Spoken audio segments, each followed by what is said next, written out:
3 septembre 1786. Je me suis enfui de Carlsbad à 3 heures du matin. Autrement, on ne m'aurait pas laissé partir. Mais je ne pouvais différer plus longtemps. C'est ainsi que débute le journal de voyage du commerçant Johann Philipp Müller de Leipzig. Seulement, il ne s'appelle pas Müller et n'est pas commerçant. Il n'est autre que le célèbre écrivain Johann Wolfgang von Goethe, qui a quitté en secret la ville thermale de Carlsbad, où il était en cure pour se rendre sous un faux nom en Italie. Ce départ, il l'a préparé depuis longtemps. Il veut échapper à sa charge de conseiller auprès du duc Charles-Auguste de Saxe-Weimar. Un ministre d'État en fuite, un artiste en route vers la liberté. En septembre 1786, à 37 ans, Goethe entame ce qui sera le plus long et le plus important voyage de sa vie. L'Italie est pour lui une destination de rêve. Quand il reviendra 2 ans plus tard du pays où les citrons fleurissent, il ne sera plus le même homme.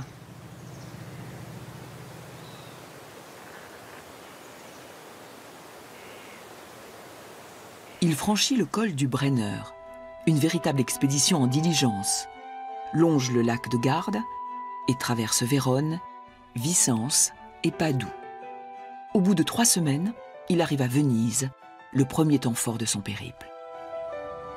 Il était donc écrit à ma page, dans le livre du destin, que l'an 1786, le 28 septembre au soir, à 5 heures, selon nos horloges, je verrai Venise pour la première fois, en débouchant de la Brenta dans les lagunes, et que bientôt après, je poserai le pied dans cette merveilleuse ville insulaire, dans cette république de castors.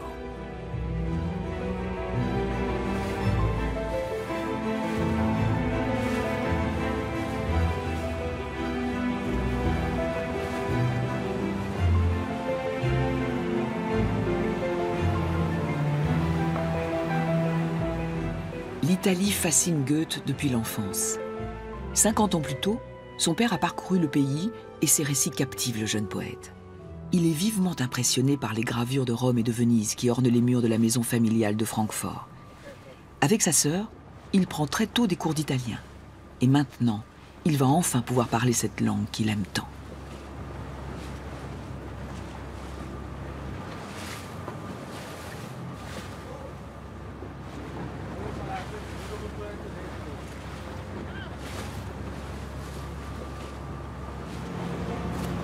Quand la première gondole s'est approchée du coche d'eau, je me suis rappelé un jouet de mon enfance, auquel je n'avais pas songé peut-être depuis 20 ans. Mon père possédait un joli modèle de gondole qu'il avait rapporté d'Italie. Il y attachait beaucoup de prix et il était sûr de me faire une grande faveur quand il me permettait de m'en amuser. Les premiers éperons de tôle brillante, les cages noires des gondoles, tout m'a salué comme une vieille connaissance. J'ai senti une aimable impression d'enfance qui m'avait fui longtemps.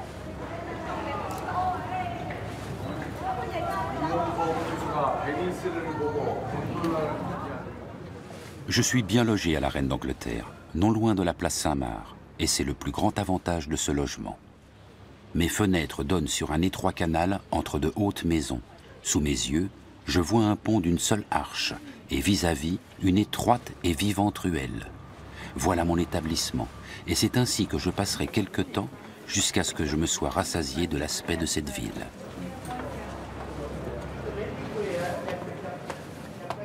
La solitude, après laquelle j'ai soupiré souvent avec tant d'ardeur, je puis en jouir maintenant à souhait.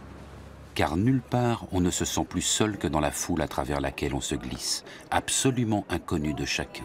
Je ne suis peut-être connu à Venise que d'un seul homme, et il ne me rencontrera pas de sitôt. À Weimar, Goethe n'avait jamais l'esprit en paix, ce qui n'est pas étonnant au vu de ses nombreuses fonctions. Directeur du théâtre de la cour de Weimar, ministre des Mines, conseiller personnel du duc, et bien sûr, il est l'auteur des Souffrances du jeune Werther. Un auteur courtisé. Au moment de son départ, il n'a plus rien écrit de présentable depuis 8 ans. Certains projets sont en cours et n'existent qu'à l'état de fragments. Il s'est engagé à livrer ses œuvres complètes à un éditeur de Leipzig.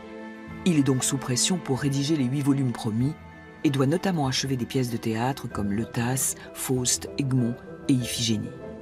Goethe est épuisé, et le voyage en Italie s'annonce comme une bouffée d'oxygène, dont il espère aussi un regain de créativité.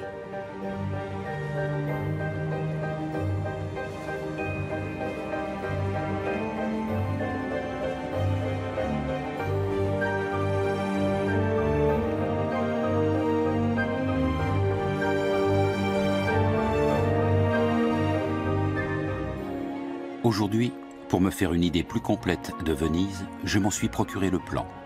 Après l'avoir un peu étudié, je suis monté à la tour de Saint-Marc où se présente à l'œil un spectacle unique.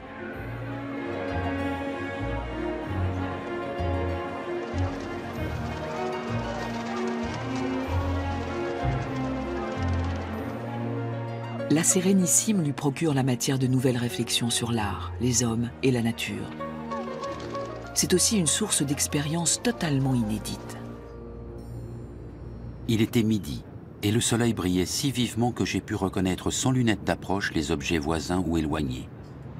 La marée couvrait les lagunes et quand j'ai porté mon regard vers le Lido, j'ai vu pour la première fois la mer et quelques voiles.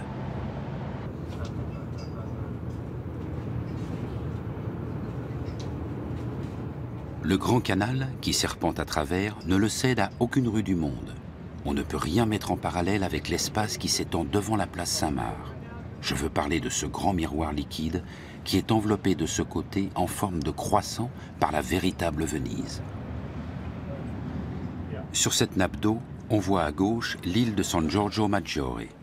Un peu plus loin, à droite, la Giudecca et son canal. Encore plus loin à droite, la douane et l'entrée du Grand Canal, où brillent deux vastes temples de marbre. Voilà l'esquisse abrégée des principaux objets qui frappent les yeux quand on avance entre les deux colonnes de la place Saint-Marc.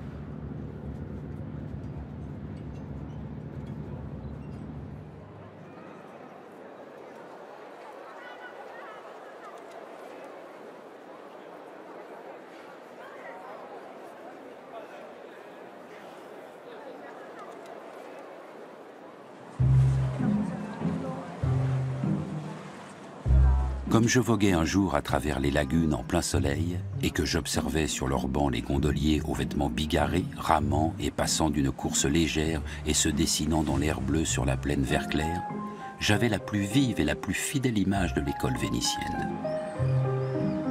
La lumière du soleil relevait d'une manière éblouissante les couleurs locales et les parties ombrées étaient si claires que, proportion gardée, elles auraient pu servir à leur tour de lumière.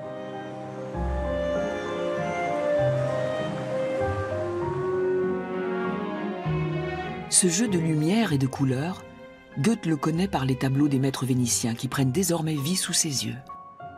Adolescent déjà, il était passionné par la peinture et avait même envisagé de se tourner vers les arts plastiques.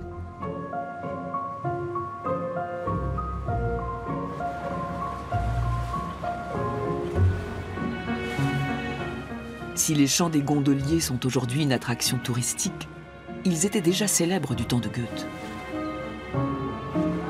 Je m'étais commandé pour ce soir le fameux chant des gondoliers. Car ces chants, il faut les commander. On ne les entend pas communément. Ils appartiennent aux traditions du passé à demi évanouies. Je me suis embarqué dans une gondole, au clair de lune, ayant un chanteur en avant de moi, l'autre en arrière. Ils ont entonné leur mélodie en alternant vers par vers.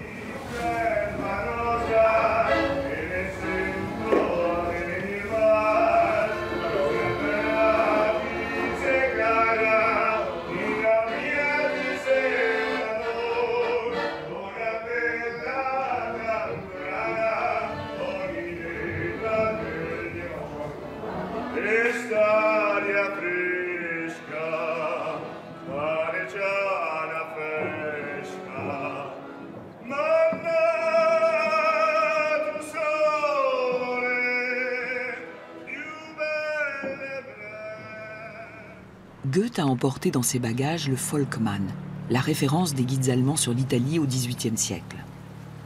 Mais il s'écarte sans cesse des itinéraires conseillés pour explorer la ville à sa guise. Vers le soir, je me suis encore perdu, sans guide, dans les quartiers les plus reculés de la ville. Ici, Les ponts sont tous pourvus d'escaliers afin que les gondoles et aussi les bateaux plus grands passent commodément sous les arches. J'ai cherché à me démêler dans ce labyrinthe sans questionner personne, et toujours sans autre direction que les points cardinaux. On finit par s'en tirer, mais c'est un incroyable fouillis, et ma méthode de m'en convaincre par les yeux est la meilleure.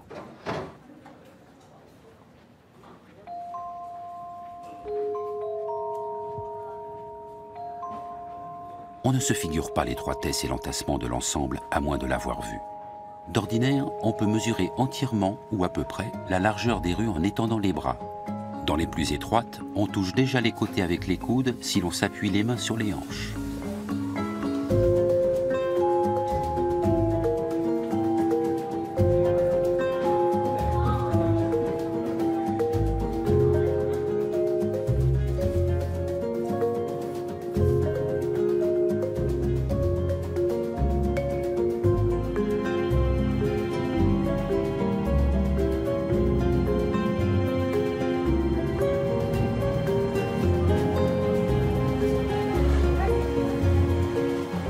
On a déjà compté et publié beaucoup de choses sur Venise, et je ne m'attacherai pas à la décrire en détail. Je dirai seulement mes impressions personnelles. Mais ce qui me frappe avant tout le reste, c'est encore le peuple. C'est cette masse d'êtres vivants rassemblés par la nécessité et la contrainte. Aujourd'hui, je suis resté longtemps au marché aux poissons et je les ai regardés marchander et acheter avec une curiosité, une attention et une intelligence indescriptibles. Le marché aux poissons, avec ses innombrables produits de la mer, m'intéresse beaucoup. J'y passe souvent et j'observe les malheureux habitants de la mer qui se sont laissés prendre.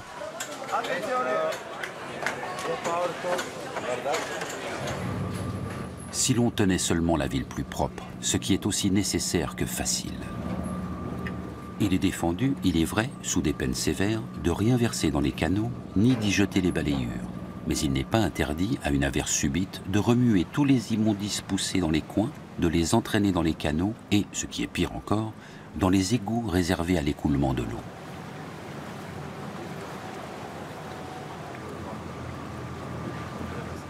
Quand survient un jour de pluie, c'est une boue insupportable. Tout le monde jure et tempête. On salit en montant et descendant les ponts, les manteaux, les tabari que l'on traîne ici toute l'année. Et comme tout le monde court en bas et en souliers, on s'éclabousse et l'on est furieux, car ce n'est pas d'une boue ordinaire mais corrosive qu'on est sali. Le temps redevient beau et nul ne songe à la propreté.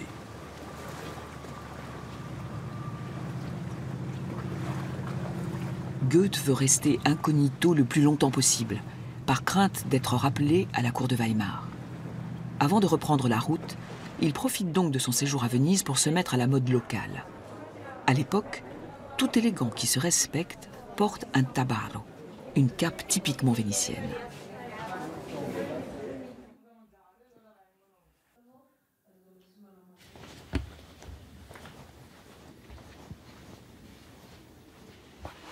L'envie me prit d'acquérir un tabaro, car l'on avance masqué.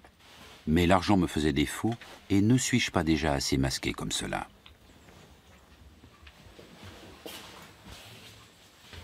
Aujourd'hui, le tabaro n'est plus porté que par quelques amateurs. Tiziano Spigariol fait partie des rares artisans encore capables de confectionner ce vêtement traditionnel.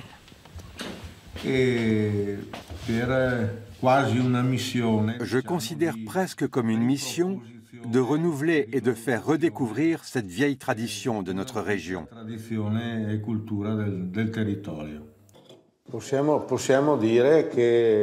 Dès le début du XVIIIe siècle, le tabaro était à la mode à Venise. C'est un peu l'emblème d'une tradition et d'une culture typique, non seulement de la Vénétie, mais aussi de toute l'Italie, parce que le tabaro, parti de notre région, s'est répandu dans toute la péninsule.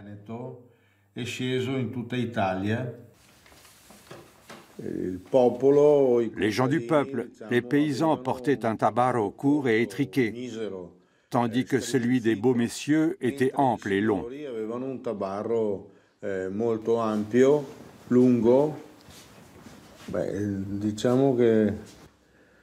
J'ai été élevé, pour ainsi dire, sous le tabaro de mon grand-père. Ma passion pour ce vêtement remonte à ma tendre enfance.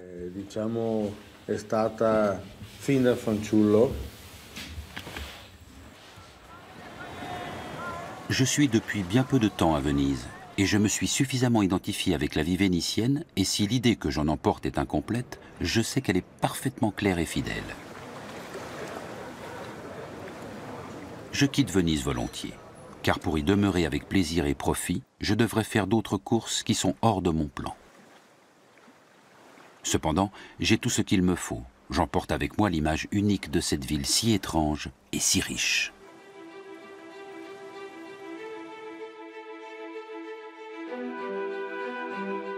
Goethe quitte Venise pour rejoindre Rome, sa destination finale.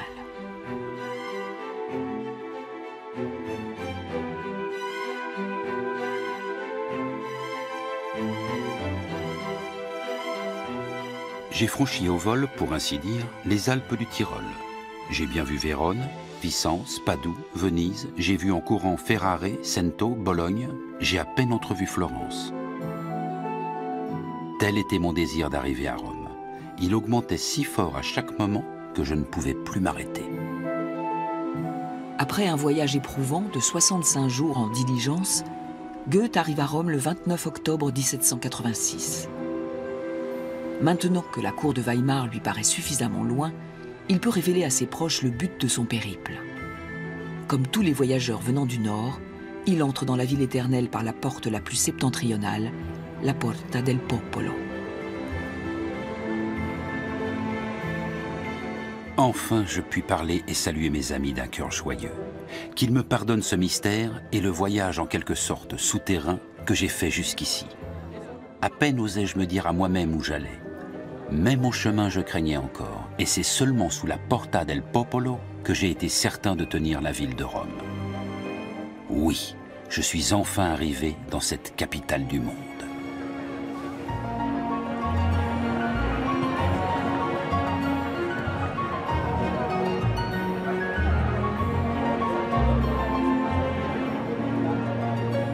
Le soir même de son arrivée, Goethe rencontre le peintre allemand Johann Heinrich Wilhelm Tischbein, qui vit à Rome depuis 2 ans.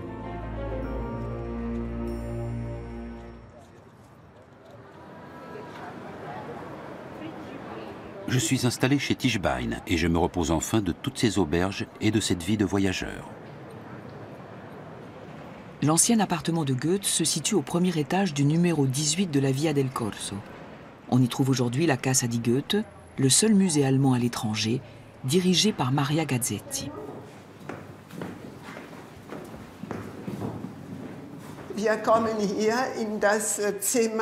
Nous arrivons dans la chambre où dormait Goethe. Il a vécu 1 an et demi ici, avec quelques intermèdes à Naples et en Sicile. C'était une sorte de communauté d'artistes. Goethe logeait dans cette pièce. Les autres pièces étaient occupées par d'autres artistes et l'atelier de Tischbein se trouvait dans la grande pièce devant. Goethe connaissait Tischbein. Il lui avait obtenu une bourse en Italie. Les 2 hommes n'étaient pas intimes, mais comme Goethe voulait se rendre à Rome incognito, il a pris contact avec Tischbein, qui lui a proposé de venir à la pension. C'était un établissement réputé parmi les artistes allemands, parce qu'on y mangeait bien, qu'il y avait de bons lits et pas de poux.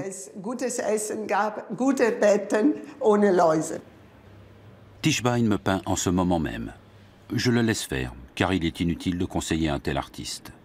Il me représente grandeur nature, enveloppé d'un manteau blanc, en plein air, assis sur des ruines, avec en arrière-plan la Campagna di Roma. Cela ferait une belle toile, mais trop grande pour nos appartements du Nord.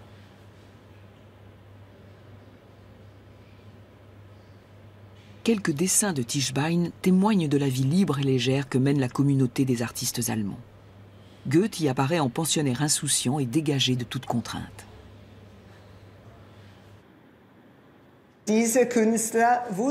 Tous ces artistes savaient que Goethe était là et ils lui vouaient une certaine admiration. Mais pendant un temps, ils ont gardé le secret. Et ils n'ont pas dit que Goethe habitait ici. Il a vraiment vécu incognito dans cette maison parce qu'il voulait être libéré de toutes les obligations de la vie sociale. On pourrait dire, pour parler familièrement, qu'il voulait déconnecter. À Rome, Goethe échappe volontairement à toutes les obligations sociales et ses relations se limitent à un petit cercle d'artistes allemands. Il apprécie l'isolement et l'anonymat de la grande ville. Ici, Goethe n'est pas un homme d'État, mais un libre penseur et un artiste. Il a un emploi du temps chargé, retravaille ses manuscrits inachevés, étudie les sites antiques et les célèbres œuvres d'art. En revanche, le quotidien des artistes et du peuple italien lui restera étranger.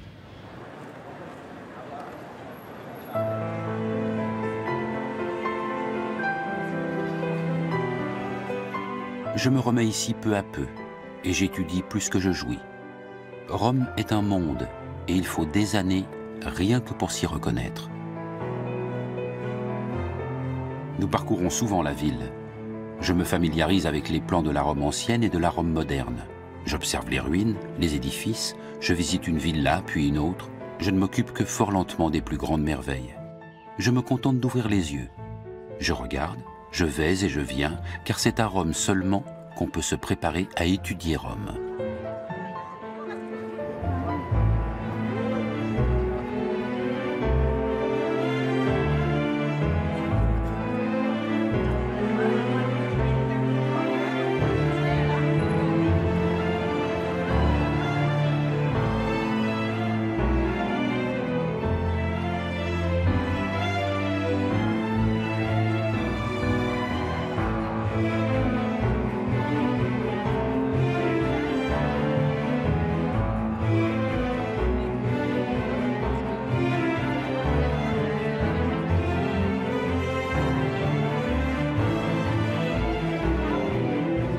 Tous les rêves de ma jeunesse, je les vois vivants aujourd'hui. Les premières estampes dont je me souvienne, mon père avait placé les vues de Rome dans un vestibule, je les vois maintenant en réalité et tout ce que je connaissais depuis longtemps en tableau et en dessin, en gravure, sur cuivre et sur bois, en plâtre et en liège, est réuni devant moi. Où que j'aille, je retrouve une connaissance dans un monde étranger. Tout est comme je me le figurais et tout est nouveau. Assurément, il faut faire appel à tous ses sens pour visiter Rome. Tout n'est que ruine, et cependant, celui qui ne les a pas vus n'aura aucune notion de ce qu'est la grandeur.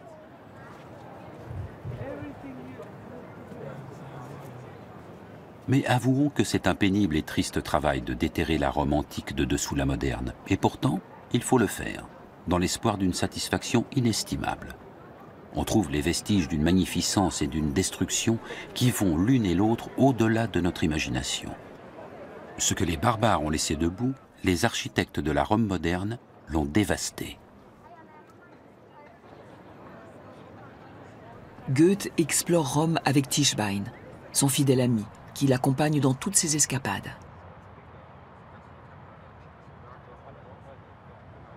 Le temps était parfaitement beau et tranquille, le ciel pur et serein, le soleil chaud. Je suis allé avec Tischbein, place Saint-Pierre, où nous nous sommes promenés en mangeant du raisin que nous avions acheté dans le voisinage, allant et venant au soleil, et quand nous l'avons trouvé trop chaud, à l'abri du grand obélisque dont l'ombre est assez large pour deux.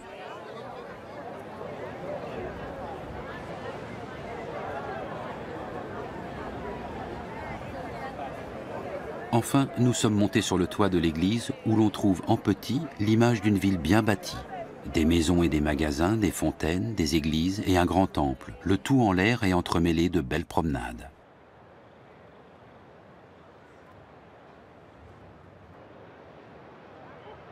À nos pieds, la ville de Rome, dans toute son étendue, avec ses palais sur les collines, ses coupoles, etc. Pas un souffle de vent. Et dans la lanterne de cuivre, il faisait chaud comme dans une serre. Après avoir bien observé tout cela, nous sommes descendus. On nous a ouvert les portes qui mènent aux corniches de la coupole, du tambour et de la nef. On peut en faire le tour et observer d'en haut ses parties et l'église. Comme nous étions sur la corniche du tambour, nous avons vu passer en bas le pape, qui allait faire ses dévotions de l'après-midi.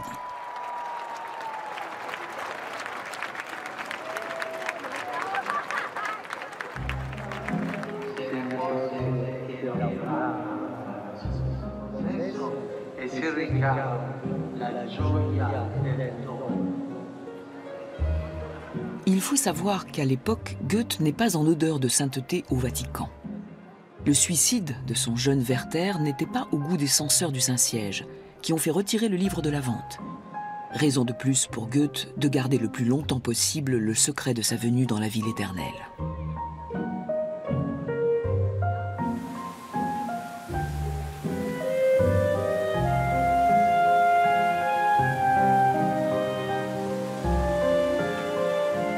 J'ai été ces derniers jours à Tivoli et j'ai vu l'un des plus beaux spectacles de la nature. Les cascatelles, avec les ruines et tout l'ensemble du paysage, sont de ces choses dont la connaissance féconde nos plus intimes sentiments.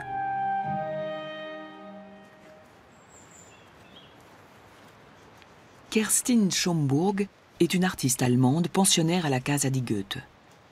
Elle loge actuellement dans l'ancien appartement de l'écrivain. Je suis photographe et je réalise un projet sur les traces du peintre Jakob Philipp Hackert. Il a vécu à Rome à la même période que Goethe. Il a peint les cascades de Tivoli, ce qui lui a valu l'admiration de Goethe. Les deux hommes ont visité les chutes d'eau ensemble et Hackert a donné des cours de dessin à Goethe. Monsieur Hackert m'a adressé louanges et blâmes et m'a aidé à progresser. Sur un ton mi-badin, mi-sérieux, il m'a proposé de rester 18 mois en Italie et de m'exercer selon les bons principes. Il m'a promis qu'après ce délai, je prendrais du plaisir à mes travaux.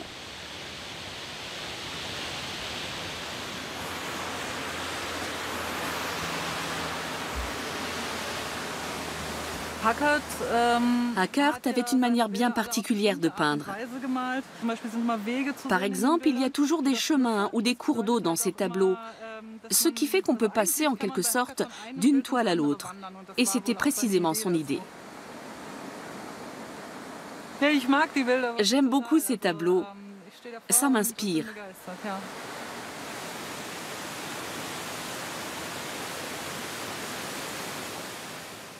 Bien sûr, je cherche aussi à faire de belles photos.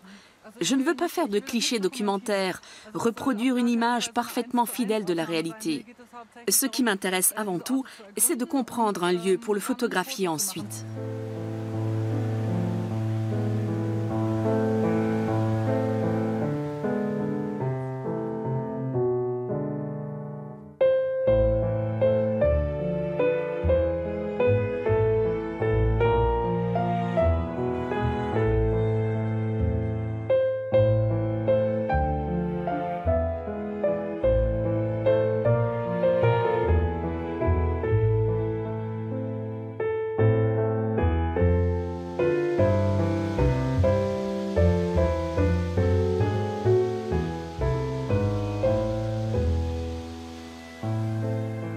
Je m'étais beaucoup fatigué à Tivoli, à me promener et à dessiner par une chaleur ardente. J'ai fait cette excursion avec M. Hackert, qui possède un incroyable talent pour copier la nature et donner d'emblée une tournure au dessin. Dans ce peu de jours, j'ai beaucoup appris de lui. Goethe prend très à cœur ses exercices de dessin, mais les résultats sont en dessous de ses attentes. Il doit se rendre à l'évidence. Jamais il ne se fera un nom en tant qu'artiste plasticien. Ses dessins n'en sont pas moins de précieux témoignages de son voyage.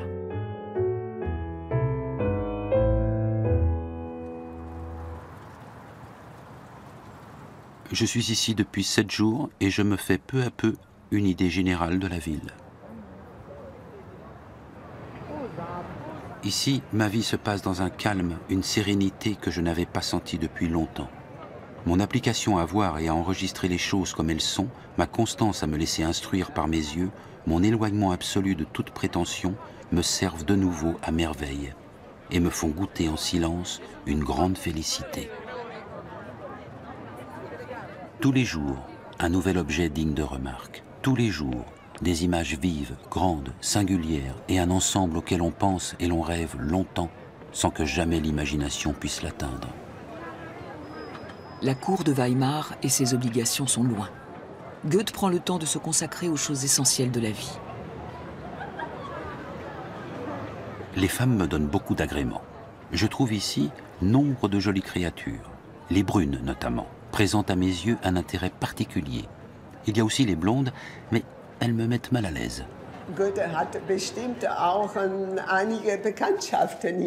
Goethe a sûrement fait quelques connaissances ici.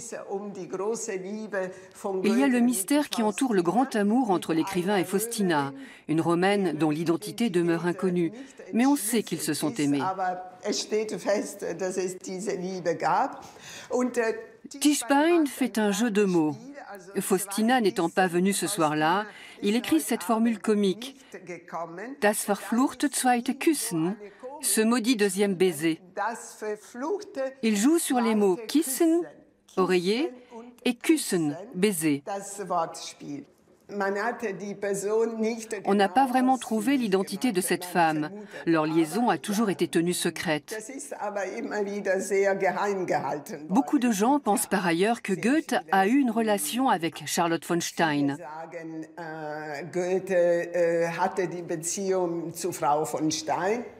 Charlotte von Stein est dame d'honneur, mariée et de 7 ans l'aînée de Goethe. Ils entretiennent une relation étroite et passionnée. Est-elle seulement platonique? La question fait toujours débat. Quoi qu'il en soit, la fuite de Goethe en Italie affecte profondément Charlotte von Stein et conduira finalement à la rupture. Ce gentil petit dieu m'a relégué dans un vilain coin du monde. Les Itelles, jeunes filles non mariées, sont plus chastes qu'ailleurs. Elles ne se laissent pas toucher, car soit on doit les épouser ou les marier, et lorsqu'elles ont un mari, la messe est dite. C'est là une bien piètre situation et l'on ne peut goûter qu'à celles qui sont aussi peu fiables que les créatures publiques. Pour ce qui est du cœur, il ne fait pas du tout partie de la terminologie de l'Office de l'amour local.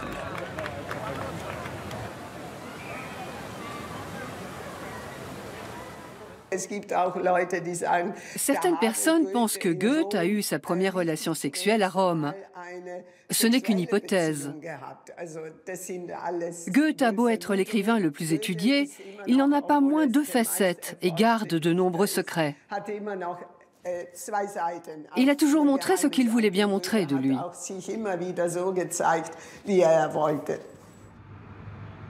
Le récit de voyage de Goethe tient d'ailleurs plus de l'œuvre littéraire que du journal. Mais une chose est sûre, Rome l'a transformé. À ce lieu se rattache toute l'histoire du monde, et je compte un second jour de naissance, une véritable renaissance du jour où je suis arrivé à Rome. En général, on ne peut rien comparer à la vie nouvelle que procure à un homme qui pense l'observation d'un pays nouveau. Bien que je sois toujours le même, il me semble que je suis changé jusqu'à la moelle des os.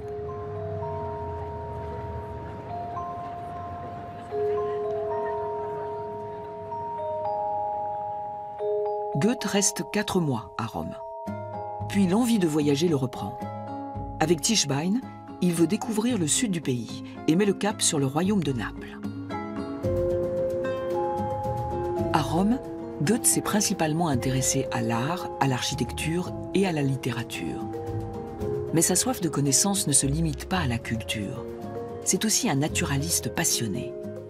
La beauté de la nature et des paysages du sud de l'Italie, les lumières changeantes de la mer et de la côte l'inspirent tout particulièrement. Ici, il pose les bases de sa théorie des couleurs.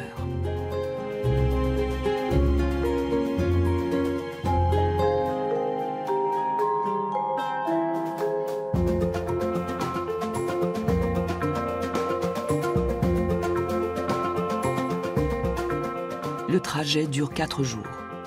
Le 25 février 1787, Goethe arrive à Naples.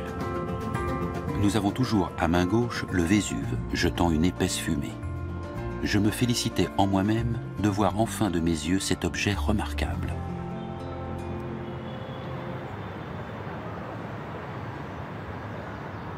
L'atmosphère était presque tout éclaircie quand nous approchâmes de Naples, et nous nous trouvâmes alors réellement dans un autre pays. Les maisons à toit plat annoncent un autre climat. À l'intérieur, elles peuvent n'être pas très confortables.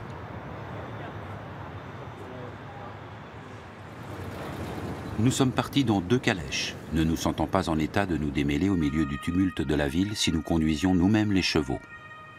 Le cocher ne cesse de crier « Place, place !» afin que les ânes qui portent du bois ou des ordures, les calèches roulant dans l'autre sens, les hommes qui se traînent sous un fardeau ou qui se promènent, les enfants, les vieillards, se tiennent sur leur garde, se rangent de côté et que l'on puisse sans obstacle continuer le grand trot. À l'époque déjà, Naples est une ville bruyante et trépidante. Contrairement au début du voyage, Goethe apparaît ici en homme libéré et apaisé, qui se laisse porter par l'agitation citadine.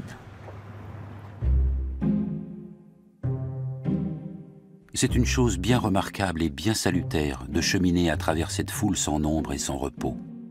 Les flots du torrent se confondent, et pourtant, chacun trouve son chemin et arrive à son but. Au milieu d'une foule et d'un mouvement si grand, je me sens pour la première fois vraiment calme et solitaire. Plus les rues font de vacarme, plus je deviens tranquille.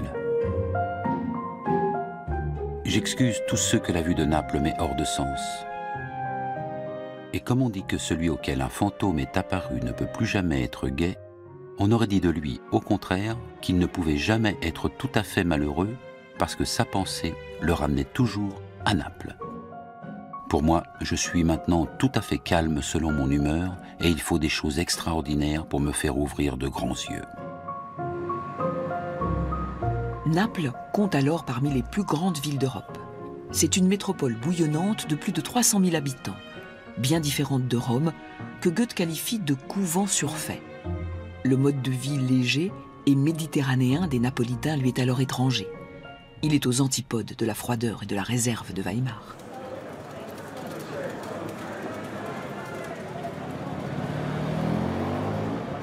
Tout le monde est dans la rue, assis au soleil, aussi longtemps qu'il veut luire. Le Napolitain croit être en possession du paradis, et il a des pays du Nord une idée fort triste. Toujours de la neige, maisons de bois, grande ignorance, mais de l'argent en masse. Le plus magnifique coucher de soleil, une soirée divine, m'ont réconforté en retour. Cependant, j'ai pu sentir combien un prodigieux contraste est propre à troubler les sens. Le passage de l'effroyable au beau, du beau à l'effroyable, les annule tous deux et produit l'indifférence. Le Napolitain serait certainement un autre homme qu'il est s'il ne se sentait pressé entre Dieu et Satan. Le Vésuve trône tel un monstre menaçant au-dessus de la ville et rythme la vie de ses habitants. Goethe l'escalade 3 fois à des fins scientifiques. C'est un génie universel aux talents multiples. Il effectue des recherches approfondies dans des disciplines aussi variées que la botanique, la minéralogie, l'anatomie et la physique. Il collecte et classifie avec passion pierres et minéraux. Et pour lui, qui est ministre des Mines à Weimar, le Vésuve constitue un sujet d'étude idéal.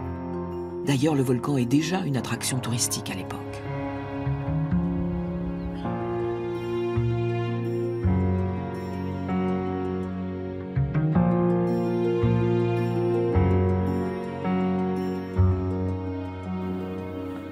Nous fûmes reçus au pied de la pente escarpée par 2 guides, l'un d'âge mûr, l'autre jeune, tous 2 robustes.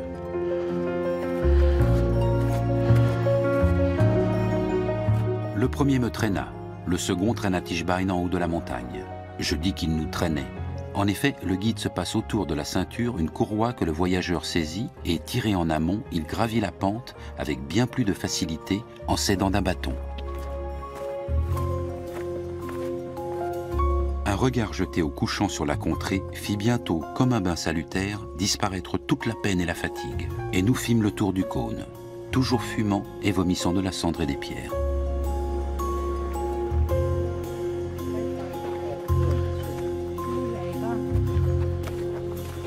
Sandro De Vita travaille à l'Institut de géophysique et de volcanologie de Naples. Le Vésuve est sous la surveillance permanente des scientifiques. Depuis sa dernière éruption, en 1944, il se trouve dans une phase de repos.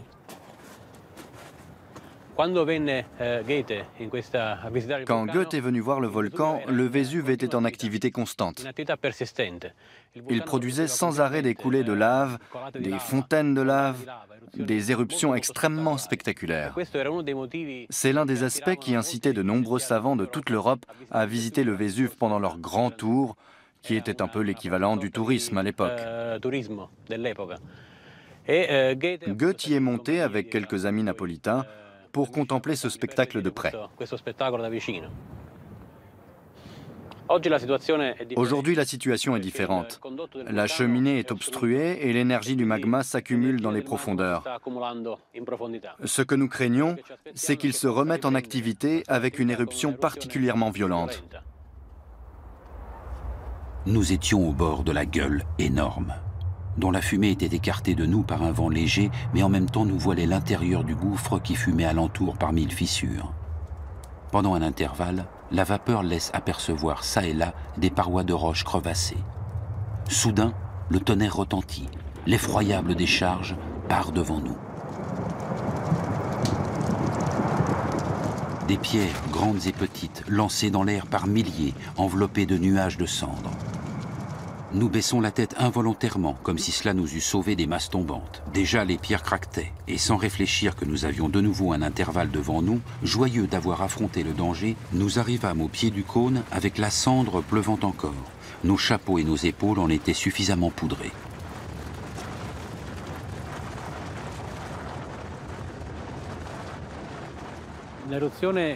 L'éruption qui a détruit Pompéi est appelée éruption plinienne, parce que c'est l'historien Pline le Jeune qui l'a décrite dans 2 lettres adressées à Tacite. Cette éruption a commencé par un immense panache de gaz, de cendres et de poussière qui s'est élevé à près de 30 km dans l'atmosphère. Le vent a poussé tout cela vers le sud et les cendres ont envahi Pompéi.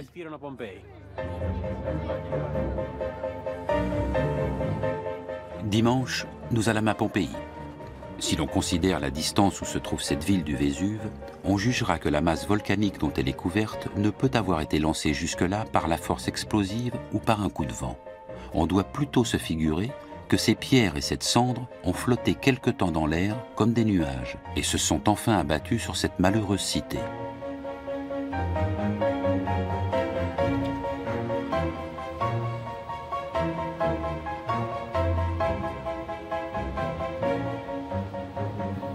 Pompéi a été recouverte de près de 2 mètres de cendres. Dans les phases suivantes de l'éruption, la colonne éruptive n'étant plus soutenue par les gaz, elle s'est effondrée sur elle-même pour former des coulées pyroclastiques, des déferlantes d'une température extrême. Ces nuées ardentes ont enseveli Herculanum et Pompéi. L'éruption n'a duré que 2 jours, mais elle a détruit toute la région, d'Herculanum à Pompéi en passant par Oplontis jusqu'à Stabi et la péninsule de Sorrente. Il est arrivé bien des malheurs dans le monde, mais peu qui aient procuré autant de plaisir à la postérité.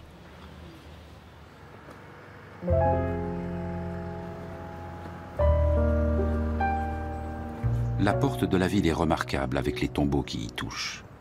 Le tombeau d'une prêtresse est en forme de banc semi-circulaire, avec un dossier de pierre où se trouve l'inscription en grandes lettres. Pompéi étonne tous les voyageurs par ses proportions exiguës. Des rues étroites, mais pourtant bien alignées et pourvues de trottoirs, de petites maisons sans fenêtres, des chambres donnant sur des cours et des galeries ouvertes et éclairées par la porte seulement.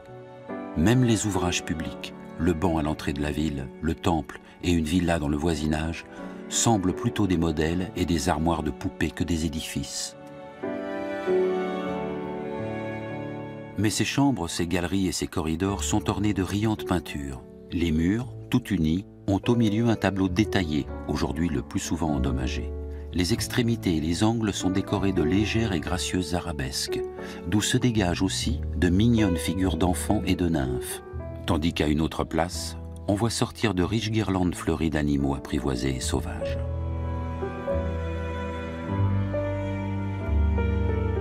C'est ainsi que, dans sa dévastation actuelle, une ville, couverte d'abord par la pluie de pierres et de cendres, ensuite fouillée et pillée, annonce chez tout un peuple un goût pour les arts et la peinture dont l'amateur le plus passionné n'a pas aujourd'hui l'idée, non plus que le sentiment et le besoin.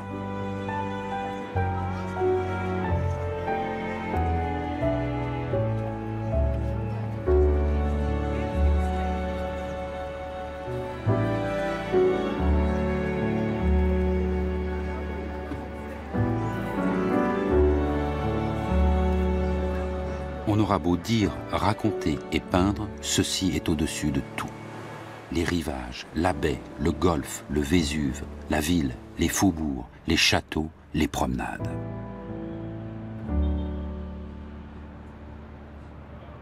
Goethe est séduit par Naples, mais aussi par les Napolitains et leur Dolce Vita.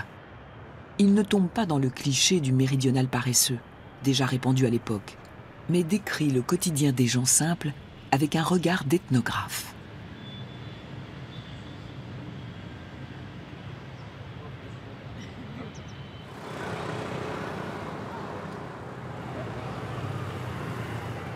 Le bon et si utile Folkman m'oblige de temps en temps à m'écarter de son opinion. Il dit par exemple qu'on peut trouver à Naples 30 ou 40 000 oisifs, et qu'il ne l'a pas répété après lui.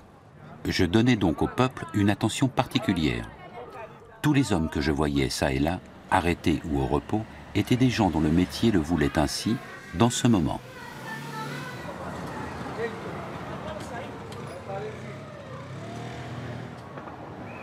Plus je regardais autour de moi, plus j'observais attentivement, moins je pouvais trouver de véritables oisifs.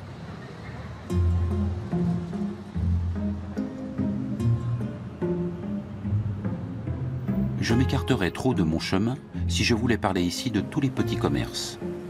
Néanmoins, je dois dire quelques mots des colporteurs, parce qu'ils appartiennent à la dernière classe du peuple.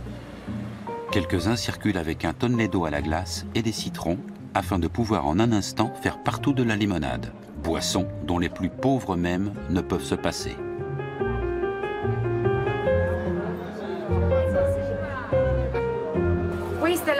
Voilà notre citron pressé. Au XIXe siècle, on l'appelait la limonade aux cuisses ouvertes. C'est une boisson naturelle. On presse les citrons, tu vois. Ça, c'est le citron pressé. Une fois qu'on a le jus de citron, on l'allonge avec un peu d'eau. Et ensuite, on ajoute une pincée de bicarbonate de soude. Et ça donne un soda. Attention. Attention, allez, buvez. C'est bien. S'il vous plaît. Allez, allez, buvez. Voilà, c'est bien.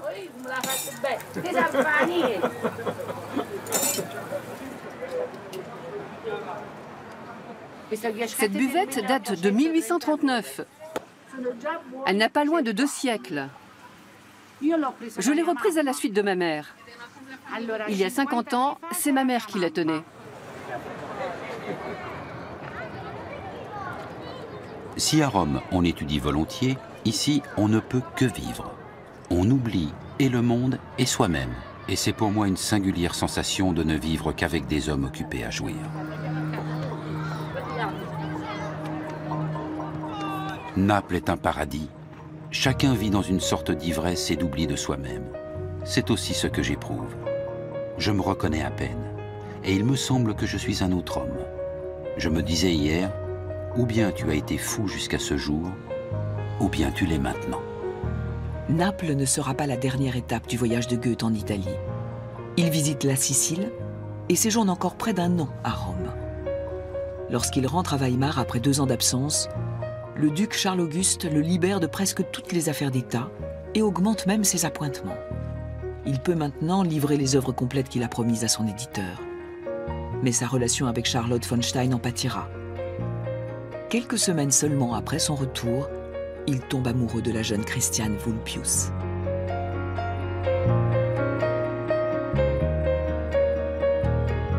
Goethe ne termine le récit de ses aventures que 14 ans plus tard. Son voyage en Italie marquera des générations entières d'Allemands qui partiront en Italie avec l'espoir d'une renaissance intellectuelle.